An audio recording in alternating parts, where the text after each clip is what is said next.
अपने इस नए गठबंधन का नाम ये सोचकर शायद इंडिया रखा है कि उन्हें इसके लिए कहीं रजिस्ट्रेशन तो कराना नहीं है, और जब वो रजिस्ट्रेशन नहीं कराएंगे तो इससे कानूनी रूप से उन्हें कोई चुनौती भी नहीं मिलेगी, क्योंकि ना तो वो नई पार्टी कहीं रजिस्टर करा रहे हैं और ना ही इस अलायंस को कहीं भी रजिस्टर कराने की आवश्यकता है। इसलिए कानूनी कार्रवाई उन पर हो नहीं सकती, और इसके साथ ही जो इंडिया नाम है उस पर उनका कॉपीराइट हो जाएगा और वो इंडिया नाम का इस्तेमाल कर पाएंगे और अपने आप को इंडिया के साथ जोड़कर वोटर्स के सामने पेश करेंगे कि हम इंडिया हैं। लेकिन इसके साथ ही हमने ये भी कहा था कि अगर इस मामले में चुनाव आयोग या फिर सुप्रीम कोर्ट स्वतः संज्ञान लेता है या फिर कोई आम नागरिक इसके खिलाफ शिकायत करता है तो विपक्षी दलों को इस इंडिया नाम के लिए कानूनी चुनौती मिल सकती है। यह कल हमने आपको बताया था।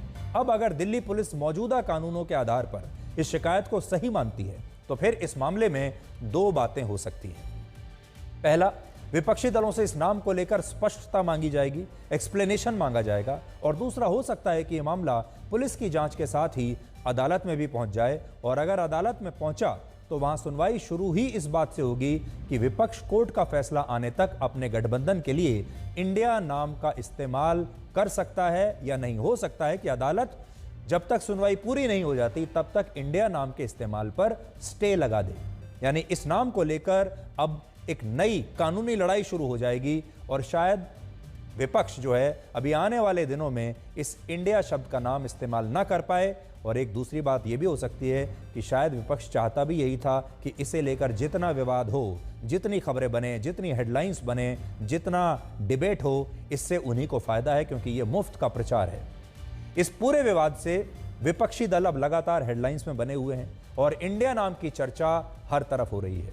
लेकिन बड़ा सवाल यह है कि क्या कोई भी गठबंधन, कोई भी राजनीति देश का पर्याय हो सकती है? कोई भी पार्टी देश का पर्याय हो सकती है? क्या कोई गठबंधन ये कह सकता है कि वही इंडिया है? क्योंकि इन विपक्षी दलों ने इंडिया नाम के शब्द का इस्तेमाल अब अपनी प्रचार सामग्री पर भी शुरू कर दिया है। कल भी हमने आपसे ये कहा था कि प्रचार सामग्री में, पोस्टर्स में अगर ये नाम लगना शुरू हो जाएगा तो फिर ये आपत्तिजनक होगा। और ये अलग अलग पोस्टर्स आज मैं आपको दिखा रहा हूं, जिसमें तमाम विपक्षी नेता खुद को टीम इंडिया बता रहे हैं और ये भी लिख रहे हैं कि इंडिया जीतेगा।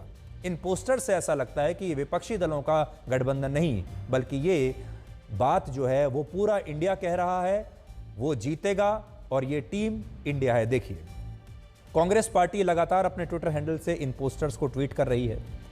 आम आदमी पार्टी भी, ये देखिए, अगर आप देखेंगे यहां तो आम आदमी पार्टी भी अरविंद केजरीवाल की फोटो लगाकर लिख रही है टीम इंडिया, यानी अरविंद केजरीवाल ही टीम इंडिया है। यह कांग्रेस का पोस्टर है जिसमें वो बता रहे हैं कि हम ही इंडिया है। इसमें इंडिया के झंडे का भी इस्तेमाल हो रहा है, तिरंगे का इस्तेमाल हो रहा है और नाम का भी इस्तेमाल हो रहा है। आज हमने कल के एपिसोड का एक छोटा सा अंश आपके लिए निकाला है जिससे आपको पता चलेगा कि जब हम ब्लैक एंड व्हाइट में कोई मुद्दा उठाते हैं तो उसका कितना बड़ा असर होता है और कैसे आपका यह पसंदीदा शो ब्लैक एंड व्हाइट इस देश का एजेंडा सेट करता है। विपक्ष ने अपने गठबंधन का नाम देश के नाम पर रख लिया है और इस नाम से चुनाव आयोग में कोई रजिस्ट्रेशन इस पर नहीं होगा। इसलिए विपक्ष को इस नाम के लिए कानूनी रूप से हो सकता है कोई परेशानी नहीं हो, क्योंकि इस नाम का ना तो वो इलेक्शन कमीशन में रजिस्ट्रेशन करने के लिए जाएंगे, ना ही कहीं और किसी भी सरकारी तंत्र में इसका रजिस्ट्रेशन कराने की आवश्यकता होगी।